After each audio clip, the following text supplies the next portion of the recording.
저는 오늘 그 발표 2부 사회를 맡은 이혜숙이라고 합니다. 아주 솔직히 말씀드리면 학회 사회를 뭐 여기저기서 좀 봐본 적은 있지만 오늘 두 가지로 좀 떨고 있습니다. 첫 번째는 제가 도마복음에 대해서 아는 바가 전혀 없어요. 근데 사회자가 이렇게 무지한 채로 사회를 봐도 되나? 이게 처음부터 고민이었죠. 제가 아주 솔직히 저는 불교학 전공인데요. 물론 제가 존경하고 좋아하는 신학 전공하는 선생님들과 훨씬 더 잘 지내고 싶고 그렇게 살고는 있지만 도마복음을 공부하지 못해서 무식합니다. 그래서 어떻게 내가 이 자리에 설 수 있는가 하는 생각을 했었고요. 두 번째는 생각보다 너무 많이 오셨습니다. 이렇게 많이 오시는 자리는 정말 근래 처음인 것 같아요. 이 학교는 언제나 이렇게 많이 오시나요? 제가 몰라서. 놀랍습니다. 이 시간에 연말에 많이들 다른 일들이 있으신데 이렇게 많이 오셔서 제가 이 나이에 조금 쫄고 있습니다. 무지한 것도 드러나고 그 다음에는 정말 이 많은 분들 앞에서 이 시간이 귀하게 잘 진행이 되어야 할 텐데 제가 아무것도 준비 못한 채로 서서 속으로 쫄고 있습니다. 그래서 제가 할 수 있는 일은 20분 발표하시고 그죠? 본 발제는 20분이고 10분을 논찬하는 선생님이 하시도록 돼 있어요. 그러니까 20분, 10분을 엄격하게 제가 그것만 잘 체크하겠습니다. 어디 가면 여러 번 해봤을 텐데도 시간을 안 지켜주시는 열렬한 학자들이 계셔서 저는 그 시간 지키는 걸 제가 이 자리에서 확실하게 하겠습니다. 그래서 자리를 옆으로 해달라고 했습니다. 계속 본인만 막 흥분해가지고 가실 때 제가 여기다가 노란 딱지를 보낼 겁니다. 한 5분 전에 보내서 준비하십시오. 이렇게 하는 게 저의 역할의 최대한이라고 생각하고 잘 진행을 해보도록 하겠습니다. 첫 번째는 여러분 지금 자료집을 못 받으신 분도 계시다고 하는데 첫 번째 발표는 서강대 박현도 선생님이신데요. 제목이 무슬림 예수와 도마복음이에요. 그래서 우선 20분 발표해 주시고 그 다음에 이어서 논찬을 발표하실 텐데요. 제가 지금 전달받기로는 논찬이 끝나시면 아마 두 팀의 논찬까지가 끝나면 그 다음에 아마 발표하신 선생님이 그 논찬에 질문도 있더라고요. 보니까 그래서 미리 읽으셨기 때문에 그거에 대해서 코멘트를 하시면 두 팀이 끝나고 브레이크가 있을 것 같습니다. 맞습니까, 회장님? 저한테 이런 것도 안 가르쳐줬어요. 제가 알아서 하고 있습니다. 감사합니다. 우리 박현도 선생님 박수를 부탁드립니다. 네, 안녕하십니까. 반응 소유반사 박현도입니다. 읽지 말라고 그러고요. 저도 읽는 건 되게 싫어하는 타입이라서 그냥 간단하게 설명하는 식으로 말씀을 드리겠습니다. 제가 주제는 무슬림 예수와 도마복음인데요. 미리 말씀드리자면 이 도마복음과의 무슬림 관계를 저도 보고 있는 관계이기 때문에 이 둘이 어떤 관계가 있는지는 사실은 밝히긴 사실 굉장히 어렵고요. 전체적인 측면에서 무슬림 예수라고 그러는 것은 꾸란에서 무슬림들은 예수를 무슬림이라고 부릅니다. 그러니까 무슬림은 일반 명사입니다. 하느님께 복종하는 사람은 무슬림이니까 예수도 무슬림이고요. 한국에서 크리스천들도 다 무슬림이 될 수 있는 겁니다. 그러니까 고유명사로서 무슬림이 아니고 일반 명사로서 무슬림 말씀을 드리는 거고요. 그랬을 때 이 무슬림 예수라는 게 두 가지 뜻이 갖고 있는데 그랬을 때 무슬림들 생각하는 예수가 어떤 건지 그리고 무슬림들이 무슬림이라고 하는 예수가 꾸란에서 어떻게 나와 있는지를 먼저 봐야지만이 도마복음과 혹시 이 꾸란 내에 있는 예수와 관계되는 여러 가지 표현이나 말 중에서 혹시 도마복음에 한두 개라도 걸릴 수 있는 게 있는가라는 거를 한번 가능성을 말씀드리기 위해서 이 글을 제목을 무슬림 예수와 도마복음이라고 그랬고요. 제가 목적하는 것은 도마복음 연구하시는 분들이 이슬람에서 말하는 무슬림 예수 그 중에서 저는 그냥 정확하게 꾸란만 얘기했습니다. 일부러 나중에 전통을 다 빼버렸어요. 전통 다 빼버리고 꾸란만 있었을 때 과연 그 흔적을 찾을 수 있는가? 꾸란에는 그리스도인들이 말하는 신구약 이야기가 들어있습니다. 그런데 압도적으로 구약 얘기가 많습니다. 구약 얘기는 훨씬 쓸 게 많은데요. 신약 얘기는 상당히 구약에 비하면은 희박합니다. 그런데 예수 이야기는 나옵니다.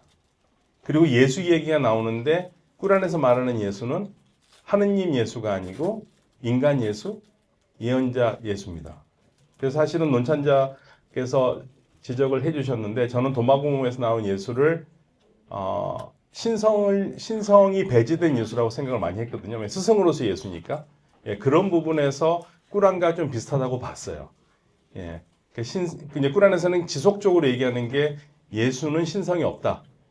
예, 삼위일체를 부정합니다. 그러니까 꾸란은요. 그런데 정확하게 말하면 삼위일체에 대한 개념이 없다고 저는 생각을 하고 있어요. 꾸란만 보면은 아마 처음 들어보신 분들이 많으실 텐데 이슬람에서는 삼위일체를 인정하지 않는다고 그러는데 그러면 꾸란만 봤을 때 꾸란에서 삼위일체를 뭐라 그러느냐? 아무리 봐도 이거는 알라, 마리아, 예수입니다. 네. 홀리 스피릿이란 말이 없어요.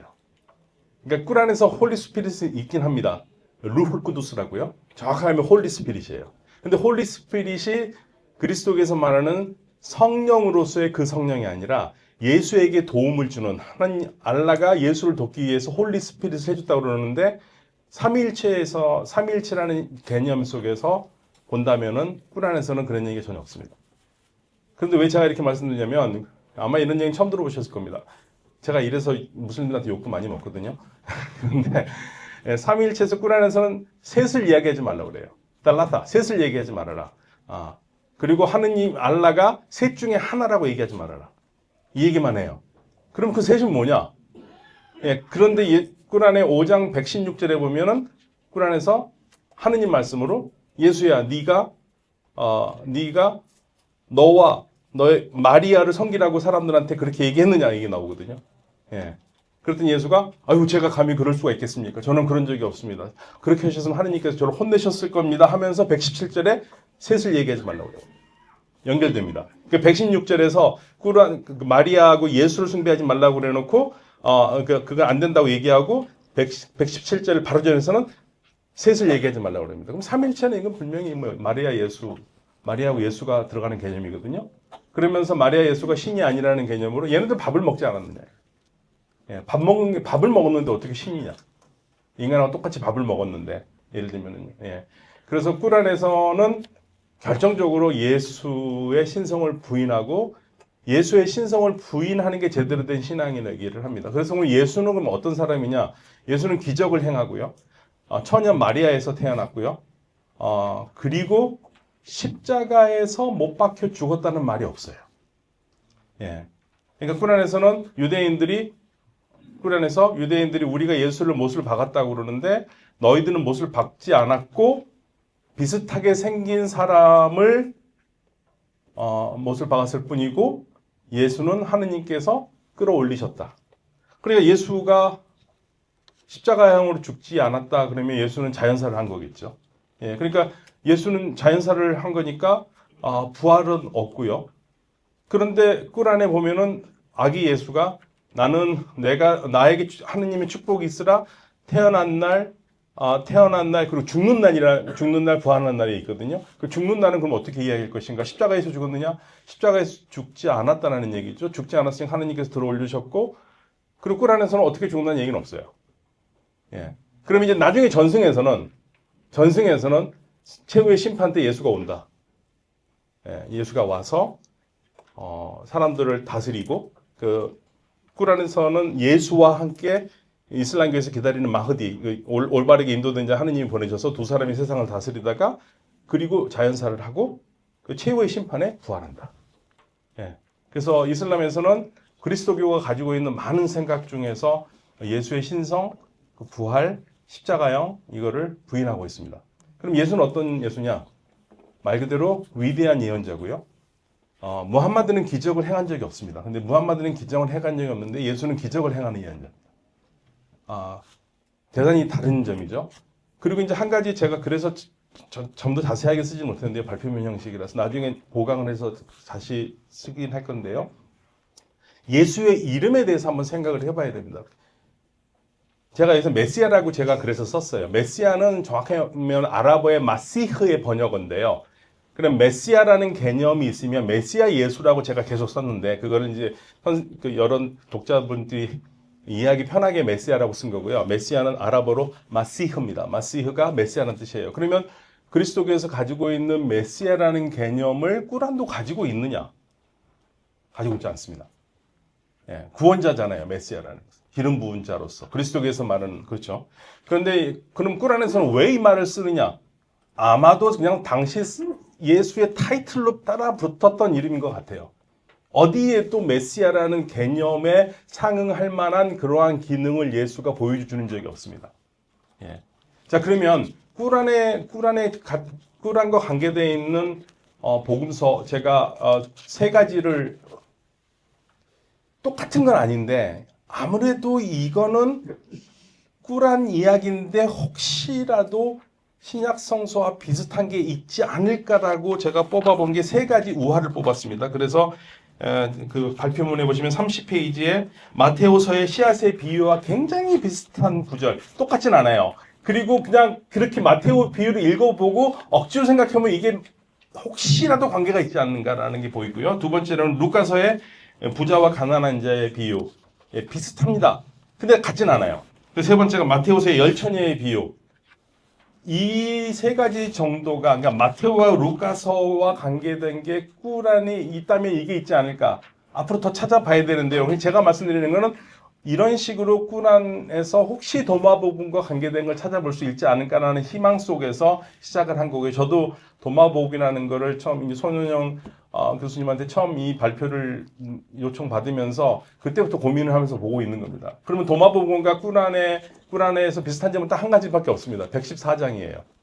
네, 꾸란이 114장으로 되어 있습니다. 근데 도마복음은 114개의 말씀으로 되어 있잖아요. 그래서 호사가들은 이게 꾸란이 도마복음의 영향을 받아서 똑같이 114라 얘기하는데 전혀 관계가 없습니다. 그냥 우연의 일치, 아니 근데 같았으면 좋겠어요. 그거라도 있으면 하나 좋은 논문이 되잖아요. 그리고 실질적으로 그 관계들을 하면서 꾸란의 114장과 그 도마복음의 114개의 말씀을 하나씩 맞춰서 억지로라도 풀이하는 그러한 사람들도 있긴 합니다. 그러나 주류는 아니고요. 예, 저도 그 부분이 하는 걸 다 읽어봤는데 뭔가 좀 억지로 짜맞추는 느낌이 들까요? 114장과 그런데 이제 도마복음에 나와 있는 단어들이라든지 그런 거는 이제 좀 더 파봐야 되는 거고 아직까지 그 누구도 아직 시도는 안 해봤고요. 얼마큼 이게 노력할 만큼 결과가 나올지 모르겠습니다만은 그러면 꾸란에 영향을 주는 거는 사실은 150년경에 성립된 문서들이 영향을 주는 게 몇 가지가 있습니다. 첫 번째로는 꾸란에 나와 있는 마리아 이야기는요 거의 완벽하게 야고보 원복음사와 같습니다. 그래서 원복음사라는 얘기는요 야고보라는 사람이 썼을 것이라고 보고요. 원복음사라는 얘기는 신약 성서 이야기보다 더 앞선 시대의 이야기, 그러니까 마리아 이야기. 예, 그러니까 이 야고보 원복음서의 주제는 예수의 엄마 마리아가 어떤 분이었는가, 왜 이분이 훌륭하고 위대한 분인가를 얘기를 해서 마리아의 출생부터 예수를 낳을 그런 때까지 연결되는 이야기인데 이게 정확하게 꾸란의 이야기와 굉장히 맞아떨어집니다. 예, 그래서 꾸란에 굉장히 많은 영향을 줬던 건 야고보 원복음사라고 보고요. 그리고 꾸란과 굉장히 밀접한 관계가 있는 게 도마의 예수 윤영기입니다. 예수 윤영기는 이것도 한 150년경에 시리아 지방에서 예수님이 얼마나 훌륭하신 분이었는지 그래서 어렸을 때부터 떡잎부터 알아봤다. 그래서 예수가 어떤 위대한 그 기적을 했는지를 적어놓은 이야기가 도마의 예수 윤영기거든요. 근데 거기에 대해서는 저희 스승이었던 정양모 신부님이 예수를 사랑하는 사람이 환상, 공상, 망상으로 해가지고 쓴 책이니까 그냥 소설책이라 해도 좋겠다라고 아주 혹독한 평가를 내렸는데 꾸란에 그런 구절들이 좀 있어요. 예, 그 어린 예수가 행했던 기적들과 이야기들이 꾸란에 걸쳐 있는 게 있습니다. 그래서 이 두 가지는 분명히 같고 그러면 공간복음서에서도 마테오, 루카와 이야기가 만약에 들어갔다면 그리고 150년경의 문헌들이 들어갔다면 혹시 도마복음도 관계가 있지 않을까. 예. 이제 그런 부분에서 말씀을 드리는 거고요. 그래서 이거는 어디까지나 지금 가능성을 말씀을 드리는 거기 때문에 말씀을 드리는 겁니다. 그래서 이 꾸란 전체에서 나타난 얘기는 그러면 예수가 가르치는 이야기가 무엇인가인데요. 실질적으로 초점은 예수가 초점은 아닙니다. 초점은 무함마드 앞서서 무함마드가 메시지를 가지고 왔는데 무함마드가 가져온 메시지가 하느님의 말씀 메시지가 새로운 건 아니다. 이미 다 받은 거다.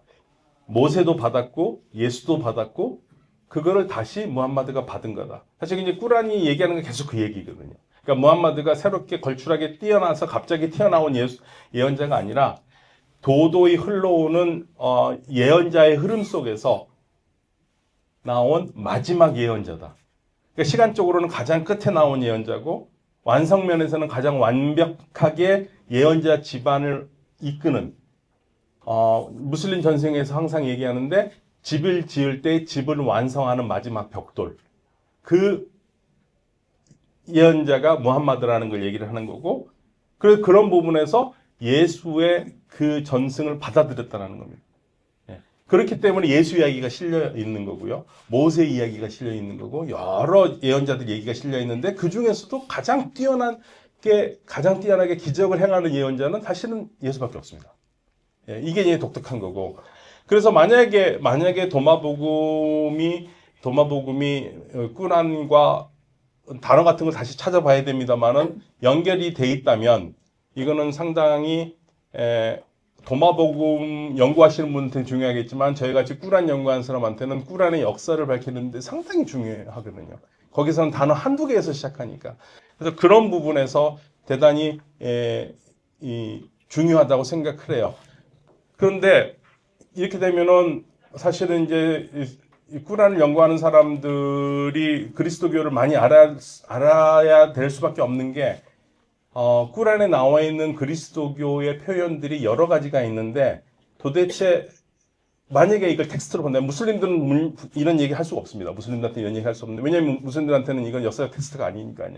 여기에서 이거를 밝힌다라는 거는 그런데 분명히 무함마드와 누군가가 교류를 하고 있다라는 거, 이 가정 자체가 무슬림들은 받아들이기 어렵습니다. 왜냐하면 꾸란은 하느님의 말씀이 무함마드의 말이 아니라고 보기 때문에. 근데 저희 같은 세속적인 학자들은 꾸란은 텍스트고, 텍스트면 7세기에 성립된 텍스트라면 7세기에 이 그리스도교와 연결된 것들은 어디서 왔는가를 얘기할 수밖에 없지 않습니까? 예를 들면 마리아를 숭배하지 말아라. 누가 숭배했는가?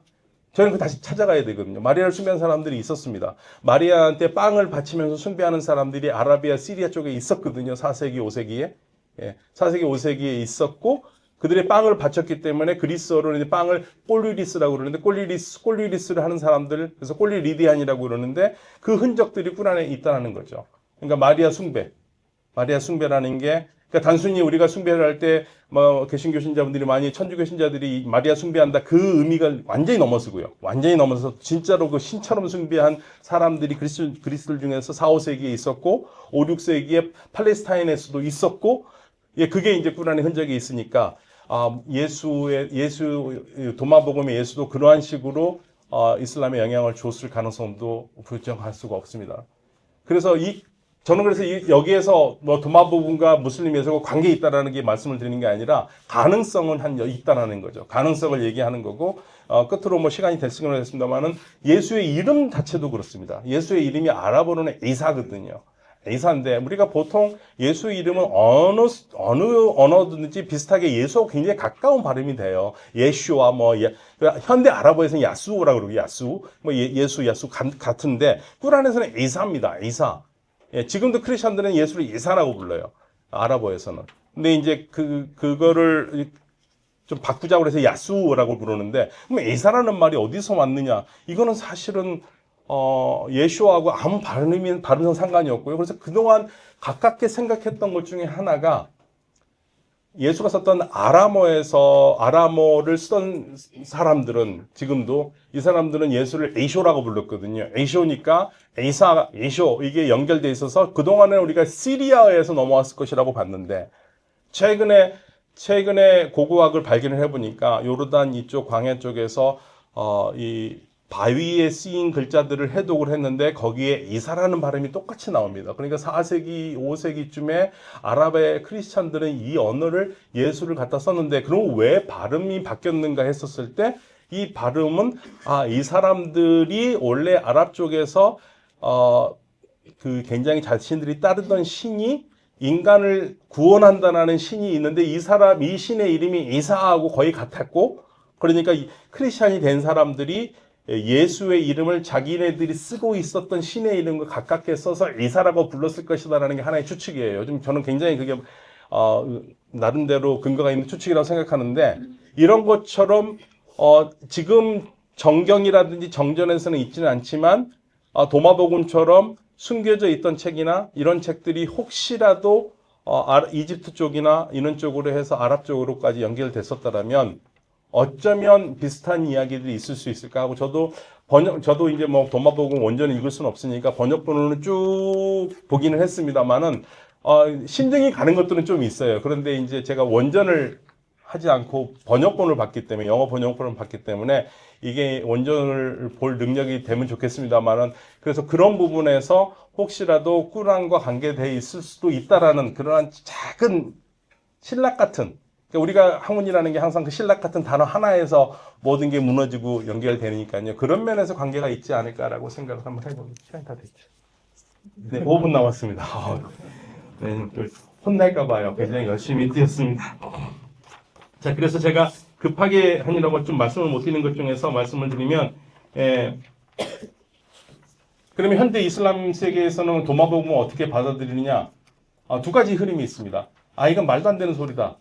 말도 안 되는 소리다 하고 그냥 아예 쳐다보지도 않는 사람들이 주로 대다수고요. 그런데 어디서 이 도마복음에 대해서 인기가 있냐면 수피들입니다. 수피들은 도마복음에서 나와 있는 가르침들을 우화적이고 예시적인 거로 생각해서 그걸 영적으로 해석한 측면에서 영적인 생명에서 수피들은 이 이야기들 도마복음에 관계된 이야기를 많이 하면서 예수를 위대한 스승이라고 보는 거죠.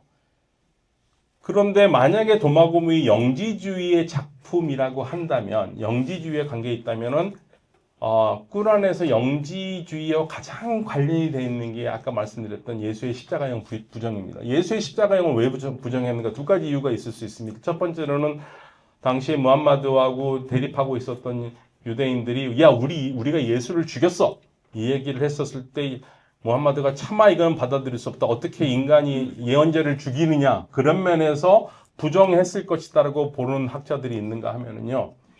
예수가 십자가에 못 박히지 않고 다른 사람이 박혔다는 얘기는 이건 혹시 영지주의의 영향은 아닐까? 십자가에 못 박히지 않은 예수, 영지주의 영향은 아닐까? 그런데 이게 완벽하게 영지주의라고 말하기는 어렵지만 그 흔적이 있지 않을까라고 봅니다. 그래서 현재 꾸란 연구는요, 꾸란이라는 게 왜 어렵냐면 아랍어이기 때문에 어려운 게 아니고요, 말은 있는데 컨텍스트가 없습니다. 그러니까 성경은 그날 저녁에 예수께서는 제자들과 어디를 가시면서 이렇게 하면서 예수가 한 말이 어떤 상황에서 나왔는지 말이 있지 않습니까? 이건 말밖에 없어요. 그러니까 이거는 말밖에 없기 때문에 하느님 말씀이라고 말밖에 없기 때문에 이게 코에 걸면 코걸이, 귀에 걸면 귀걸이가 되는. 네. 그렇기 때문에 굉장히 어렵거든요. 이 컨텍스트를 찾기가 어렵습니다. 예를 들면은 꾸란에서 나는 너희들이 믿는 것을 믿지 않고 너희들은 내가 믿는 것을 믿지 않고 너는 너희들에게 너희 종교 나에겐 나의 종교가 하거든요. 그럼 이걸 누구한테 얘기한 거냐? 이게 크리스천들한테 얘기한 거냐? 유대인들한테 얘기한 거냐? 아니면은 당시 무함마드를 따르지 않던 아랍인들한테 얘기한 거냐? 이거 알 수가 없습니다. 이게 지금도 고민이지만 7세기에 처음 꾸란을 받아봤던 무함마드가 죽은 이후에 이제 첫 믿는 사람들이 후대에서 이 꾸란을 받아봤었을 때 이들이 가장 당혹스러운 게 도대체 이게 어디서 말씀하신 건가? 이게 문제가 있거든요. 그렇기 때문에 영지주의적인 해석이라고 그러면 그게 어디서 들어왔는가도 사실은 컨텍스트가 받기는 어렵습니다만은 그러나 십자가형 부정을 한 사람들이 크리스찬들 중에서는 영지주의자들이 있었기 때문에 그 흔적들이 혹시 아라비아 쪽으로 있지 않았었을까?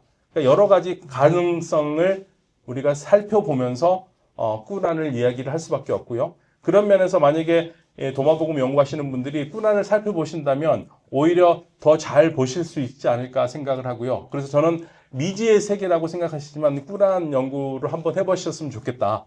예, 도마복음 연구 많이 하시는 분들이 꾸란 번역본들도 많으니까요. 오히려 도마복음 번역본보다 꾸란이 훨씬 많습니다. 그러니까 한번 비교해 보시면 훨씬 더 좋지 않을까. 새로운 세계가 열려서 어쩌면 노벨상도 받으실 수 있지 않을까라는 그러한 기대를 해봅니다. 네, 제가 받긴 어려울 것 같고요. 여기 계시는 분들이 더 받으실 수 있을 것 같아요. 네, 그럼 저는 발표는 이 정도 하겠습니다. 감사합니다. 감사합니다, 박현도 선생님. 이 자료집 맨 뒤에 발제하시는 분, 논찬자들의 이력, 그러니까는 그 신원을 아주 소상히 설명해 놨어요. 그러니까 제가 그렇게 설명 안 하고 그냥 성함만 불러가지고 이렇게 시작하실 수 있도록 그렇게 안내합니다만 꼭 잊지 말고 뒤에 한번 봐주세요. 첫 번째 발표인데 여러분 참 열심히 들으시네요. 어깨 아프실 것 같아요. 그러니까 공부할 거리를 이렇게 제기해주는 이런 학회가 정말 의미 있는 것이죠. 그러니까 저희는 제가 불교학 전공이지만은 도마복음하고 불교를 연결짓는 사람을 아마 찾지 못하신 것 같아요. 공부를 안 하는 거죠, 그 동네에서. 그렇지만 제가 들으면서 끊임없이 대화를 하고 있는 순간이었어요, 제 입장에서. 그래서 이 기획은 정말 훌륭하다 하는 생각이 듭니다. 종교 간 대화가 뒤에 있잖아요. 그래서 서로를 더 학습하게 하는 참 좋은 기획이시다 이런 생각이 앉은 자리에서 들었습니다. 박현도 선생님 발제에 대해서 조재영 선생님, 강서대학교에서 강의하시는 조재영 선생님이 논찬을 하시겠는데요. 예. 선생님 10분이시래요. 네. 네, 제가 또 여전히 노란 딱지를 드릴 수 있어요. 충분합니다. 여러분 박수로 맞이해 주세요. 네, 반갑습니다. 조재영이라 하고요. 네, 도마복음 연구의 총무를 맡고 있습니다. 제가 우리 손원영 교수님한테 작년에 지난번에도 백부해가지고 우리가 모자랐거든요. 그래서 우리가 좀 많이 하자. 근데 저보다 믿음이 좀 부족하세요, 우리 회장님이. 그래서 못 받으신 분들은 그 메일이나 카톡으로 보내드릴 테니까 여러분 보시고 옆에 계신 분들하고 나눠서 이렇게 보시면 좋을 것 같아요.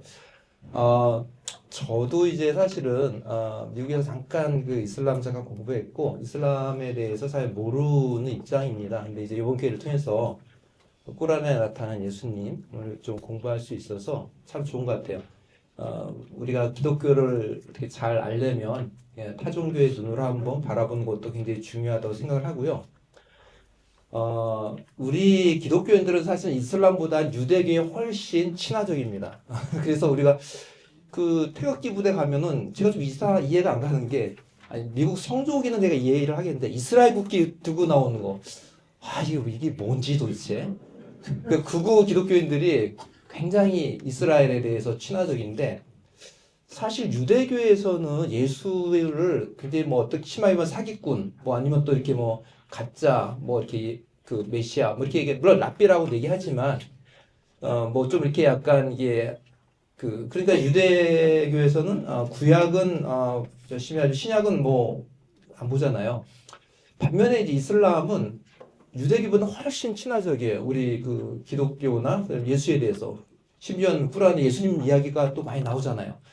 그렇게 생각하면 우리가 그 좀 유대교보다는 좀 이슬람 쪽에 좀 더 친화적으로 해야지 좀 맞지 않을까라는 생각을 합니다. 실질적으로 우리 박현도 박사 얘기하셨지만 굉장히 좀 예수에 대해서 긍정적으로 많이 얘기를 하고 있습니다. 그래서 저는 이제 일단 우리 박현도 박사님께서 이제 도마복음 부분은 이제 그 연결점만 잠깐 얘기를 하셨고 무슬림 예수, 그러니까 꾸란 안에 나타난 예수에 대해서 주로 설명을 하셔서 저는 이제 뭐 일단은 이제 그 도마복음과의 관련성을 제가 좀 더 얘기를 좀 하도록 하겠습니다. 유대교와 이슬람과 이제 그리스도교, 제가 이제 제 논참 중간 34쪽 거기 보고 있는데요. 소위 말 아브라함의 종교죠. 아브라함의 종교. 그래서 이제 유대교와 그리스도교는 이제 구약을 공유하고, 그 다음에 이 두 종교 하나님 외에는 많은 이제 공통점이 있습니다. 그러나 아시겠지만 결정적으로 유대교와 그리스도교, 이슬람과 그리스도교가 갈라진 지점에 예수의 신성 문제가 자리를 잡고 있습니다. 아시겠지만 유대교와 마찬가지로 이슬람은 예수를 예언자로 인정하지만 하나님의 아들이나 하나님 자체로 절대 인정하지 않습니다. 이 두 종교에서 인간 예수가 신의 아들이거나 하나님이라는 자체는 신성 모독입니다. 그런데 그리스도교 공관복음서에서 예수는 하나님의 아들로 이렇게 묘사되고 요한복음에서는 예수는 하나님과 함께 있는 것을 넘어서 하나님 자체라고 묘사하고 있습니다. 예수를 본 사람은 하나님을 본 거다라고 얘기를 하고 있죠. 요한복음 저자는 서문에서부터 예수를 인간이 된 하나님으로 제시합니다. 더 나아가 예수를 통해서만 사람이 하나님에게 갈 수 있고 예수를 본 사람은 하나님을 본 것이라고 단언합니다.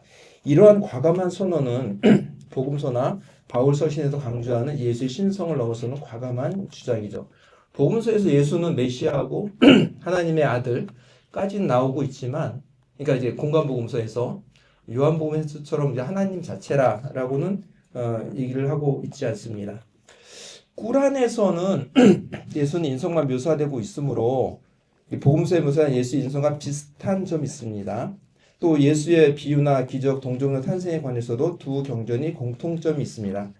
그러나 예수의 신성 부분에서는 매우 다른 관점을 취함으로 꾸란의 예수 모습은 우리 박현도 박사님이 주장했듯이 도마복음서 안에 가장 잘 나타난다고 할 수가 있습니다. 박현도 박사님은 도마복음 예수의 신성을 부정하고 완전한 인간 예수의 가르침을 이야기하는 꾸르안과 유사하다고 주장하시는데 도마복음의 예수 인성만을 제시하는지에 대해서는 좀 논란이 있습니다. 그러니까 이게 도마복음하고 꾸란의 예수의 공통점이 일단 예수님 자체가 이제 하나님 자체로 이렇게 묘사되지 않는다는 거. 그다음에 이제 예수님을 이제 위대한 스승, 그다음에 뭐 계시자 뭐 이런 걸로 얘기할 수 있고, 그리고 뭐 십자가 예수님의 어떤 십자가 처형이나 이런 것들이 이제 안 나온다는 데서 비슷하다고 할 수 있죠. 우선 도마복음은 자기를 찾는 영지자의 윤리로 이제 금욕주의를 제시하고 있습니다.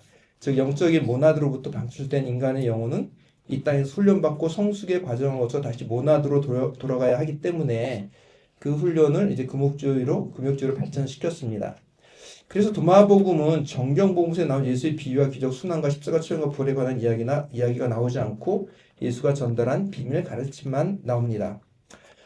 도마복음에서는 하나님은 아버지, 주님 살아계신 분, 하나님 하나이시고 나뉘임 없으신 분으로 나오고 예수는 살아계신 분이자 살아계신 분의 아들이며 아버지와 함께하는 분으로 빛이고 모든 것이며 어디나 계신다라고 기록합니다. 정경 복음서처럼 하나님의 아들이라는 표현은 도마복음에 없었지만 예수가 하나님의 신성을 함께 공유한다고 나옵니다. 즉 모나드인 하나님으로부터 방출된 신적 존재라는 것입니다. 무엇보다 도마복음 말씀 77의 다음의 말씀은 예수의 신성을 주장합니다. 즉 나는 모든 사람을 비추는 빛이다. 나는 모든 것이고 모든 것이 나에게로 왔다. 이 말씀이 약간 좀 요한복음의 서문을 연상시킵니다. 그러므로 정경 복음서뿐만 아니라 도마복음 자체도 예수의 신성을 인정하고 있습니다. 그 신성의 강조점은 메시아, 하나님의 아들, 하나님 자체로 표현될 수 있습니다. 도마복음 예수를 하나님의 아들이라는 표현은 직접 쓰지 않지만 살아계신 분의 아들이라는 간접적인 표현을 하면서 동시에 요한복음처럼 예수를 하나님 자체로 선언하진 않지만 나는 모든 것이고 모든 것이 나에게로 왔다라는 주장을 통해 모든 것이 그로 말미암아 창조되었으니 그가 없이 창조된 것은 하나도 없다라는 요한복음 1장 3절의 말씀을 상기시킵니다. 그래서 도마복음은 예수의 신성을 인정하고 있다고 보고요. 물론 이제 공관복음이나 요한복음에 비하면 특히 이제 요한복음에 비하면 강도가 약하지만 도마복음에서 예수는 하나님을 아버지라고 이제 부르거든요. 또 굉장히 중요한데 아마 그 꾸란에서는 예수가 하나님 아버지라고 부르지도 않고 그다음에 또 아마 꾸란에서는 그러니까 무슬림들이 하나님을 아버지라고 절대 안 부르죠, 그죠? 이제 그런 것들을 이제 생각해 보면은 이제 도마복음은 이제 그러니까 저는 이제 그러니까 하나님으로부터 예수가 이제 방출된 존재로 이렇게 전 보거든요. 이게 그 하나님 모나드로 이렇게 가정한다면은 그래서 그리고 또한 이제 저는 이제 아까 꾸란과 관련해서 제가 좀 재밌게 본 거는 물론 이것도 이제 소수 이슬람을 연구하시면 소수 의견이겠지만 그 꾸란 4장 171절에 보면은 진실로 마리아의 아들 예수 메시아는 하나님의 사자이고 마리아에게 하셨던 그분의 말씀이며 그분으로부터 영이니라. 이게 좀 해석의 부분이 있지만 여기서 보면 예수가 그분의 말씀이다. 그리고 그분으로부터 나온 영이다라는 이 말이 저는 꾸란도 뭐 100% 완전히 그 예수님의 신성을 부정할까? 물론 이게 여기에 대해서 저는 이제 사실 제가 이제 뭐 꾸란이나 이슬람 무슬림 전문가는 아니지만 이 말씀 자체는 그런 가능성이 있어요. 아까 박현도 박사님이 이제 도마복음을 통해서 어떤 그 연결점이 있다고 얘기한 것처럼 저는 이제 오히려 꾸란에 있는 말씀을 통해서 꾸란도 예수의 신성을 어느 정도 인정한 것이 아닐까라는 생각. 어떻게 보면 이제 그 예수가 이슬람의 24번째 예언자인가? 그리고 이제 무하마드가 25번째 예언자. 근데 이제 무하마드 같은 경우에는 이제 기적을 행하지 않았지만 예수는 기적도 행하고 또 동정력 탕생도 하고 그러니까 무하마드보다 훨씬 더 어떤 신적인 속성이 많이 있는 거죠. 네. 그런 거를 생각하면 좀 이제 도마복음에 나타난 예수의 신성 그다음에 또 꾸란에 나타난 예수의 어떤 물론 인성이 주로 강조되지만 신성의 어떤 부분도 남아있지 않았을까라는 물론 이제 제가 아직 비전문가여서 이제 꾸란에 대해서 이렇게 감히 말씀드리는 것일 수도 있고 사상사적으로 봤을 때 저는 이제 도마복음이나 정경복음서가 이제 꾸란에 영향을 줬을 가능성이 굉장히 많습니다. 일단 이제 시대적으로 복음서가 1세기 말에서 2세기 초에 이제 기록되었다고 했을 때 뭐 도마복음이 이제 뭐 그 1세기 초반이나 2세기 중반을 얘기하고 있는데 저는 이제 1세기 중반을 많이 전 도마복음 기록됐다고 생각하는데 이것이 이제 그 전파되면 특히 이제 시리아 이런 지역에서는 도마복음이 굉장히 활발하게 전파되었던 곳이고 저는 이제 꾸란이 기록된 어떤 장소를 정확하게 잘 모르겠어요. 근데 어쨌든 근데 뭐 시리아나 아랍 쪽 그쪽도 뭐 가능성이 있지 않을까라는 생각을 하면 당연히 우리가 사상적으로 봤을 때 이제 사상적으로 봤을 때 뭐 꾸란이 복음서나 아니면 이제 도마복음의 어떤 그런 영향력 안에 있지 않았을까라는 생각을 아니 그러니까 사상적으로 그렇다는 거예요. 왜냐면 거기 그 지역적으로 좀 그렇고 그리고 이제 또 하나는 네네 그런 말씀을 제가 좀 드리고 싶고요. 시간이 다 됐네. 그래서 우리 박현도 박사의 논문은 이제 꾸란에 묘사된 예수의 모습은 잘 설명하셨고 그러나 도마복음이나 예수의 신성 부분을 약간 좀 잘 보지 못한 부분이 있지만 그러나 어떻든 간에 이 연결점을 잘 제시하셨고 또 우리에게 굉장히 소중한 관점을 제공해 주셔서 감사합니다. 그리고 이제 일반 그리스도인들도 아마 꾸란에 묘사된 예수에 대해서는 많이 생각을 안 해보고 있거든요. 그래서 우리가 이제 기독교인들이 좀 유대교 친화적이 아니라 이제 좀 이슬람 친화적으로 좀 가야 되지 않을까라는 생각을 하고 그다음에 이 도마복음 자체의 어떤 사상적 궤적이 저는 꾸란하고 분명히 연결된다고 보거든요. 왜 그러냐면은 이제 영지주의에서도 이제 물론 이제 나간마디 문서 앞에 동현에 나간마디 문서 번역판도 있고 제가 쓴 그 초기 그리스도 영지주의라는 책에서 저는 이제 이 도마복음서나 영지주의 문서 자체가 사실은 그 당시 상황과 시대 속에서 좀 서로 영향을 주고 받으면서 이제 발전되어 왔다. 이게 종교사학적으로 그런 생각을 좀 많이 하게 됩니다. 그래서 어쨌든 이제 박현도 박사님의 설명은 우리 일반 그리스도인들이나 우리에게 좀 더 그런 가능성들을 좀 보고 또 우리가 좀 더 서로 대화할 수 있는 소지를 많이 남긴다는 점에서 매우 중요하고 재미있는 발표였다고 생각합니다. 감사합니다.